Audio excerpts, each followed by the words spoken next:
Well, it's been a minute since we've had a meeting of the PMC, so welcome to our fourth meeting. And today we're going to talk about how we are all smoking hot. Steaming hot. Like, steaming hot's better.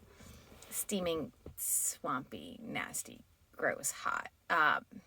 Yeah, because, like, most of North America had this gross Satan's crotch heat wave this past week with hot, humid temperatures.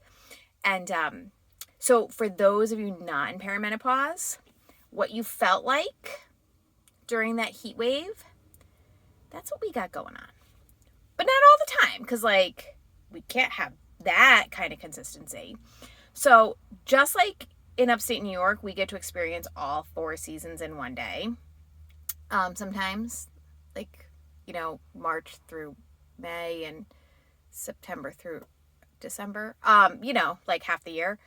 My body likes to experience all extremes of temperatures throughout the day at different times. If you're lucky, like me, you start with some of these, like when you're pregnant, because your hormones are all out of control, and then they never actually regulate, and you go from just sweating at night to like sweating whenever, which is awesome. And of course, we all know to cool down, you want to like strip down. I like to wear a lot of layers, generally speaking, although I do realize that in every video I've done, I've been in a tank top because I get hot now more than not. But I like to wear layers, and I do live in an area where it does get cold. And this year with COVID, like, some of our school's solution to not actually having decent ventilation in schools and knowing that ventilation could make us all sick, we just kept our windows open all year. So for most people, that was horrible. And as you walked by classrooms and had kids wearing jackets, it was kind of terrible. And I had a lot of days where that was terrible. But then when those hot flashes hit, and I go from like, hey, I got 3 layers of clothes on, to, will they really arrest me if I'm topless in school? And then being like really having to weigh that decision. That window open thing was helpful. Other people around you don't appreciate it when it's, 10 degrees out and you start opening all the windows and strip down to a tank top. But it's what you got to do. I mean, I like to personally sweat in my chesticle region, which is great because then, boob sweat's fun any time of the year. And because, like most women in their 40s, I don't have the elastin and collagen is disappearing at a rapid pace from my skin. So, the girls are heading south for the winter, except their winter is all year round. They're pointing. So, you get the under boob. And then the only way to deal with that is like to hike them up.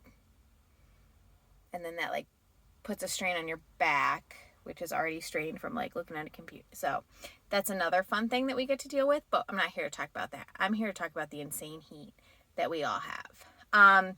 There's like a lot of different herbal remedies that people will tell you to take, like black cohosh and rose hip, and I don't know, I've tried a bunch.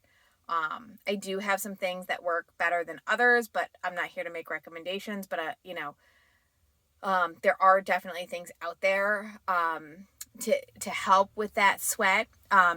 You do want to like factor in extra time when you're going to sleep at night, because you need to be dressed in not a lot of clothes, but enough that you're warm, but not too warm. And then you have to like strategically place blankets and like have 1 foot out, but 1 foot in.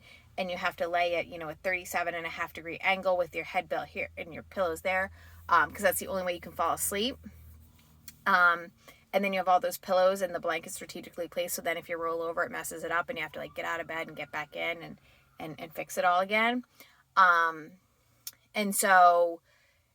if you're like me, my husband's like, he's like a heating unit.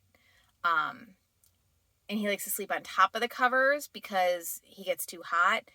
But dude, he puts out like more heat than a small New England town. And so it'll be the middle of winter. I'm wearing like a tank top and booty shorts, which trust me, nobody wants to see. And then he's there cranking out, more BTUs than my furnace. So that's always fun too. But just think, when you're in this phase of life, you don't really have to wear blush anymore. You get to save on the blush because your face just gets flushed all the time. And, you get to wear lots of like big loose fitting things because you don't want anything showing the fact that you're sweating profusely. And, you don't have to wear those big bulky, awesome cozy sweaters that you've had that are like being wrapped in a warm hug. And those fleece blankets, which you love, you just break out in hives at the sight of now because they just make you warm. You can clean out your drawer that has all your sleeping stuff in it because you're just going down to like the least amount of clothing possible. And you don't need slippers anymore because your feet will have to air out. So you're going to like save tons on your wardrobe. But you might want to save it for legal fees for when you decide to strip down naked in public. And I think that's a fair trade-off. So sit in your car like I am, blast the AC, my friends, and stay cool this summer. Bye.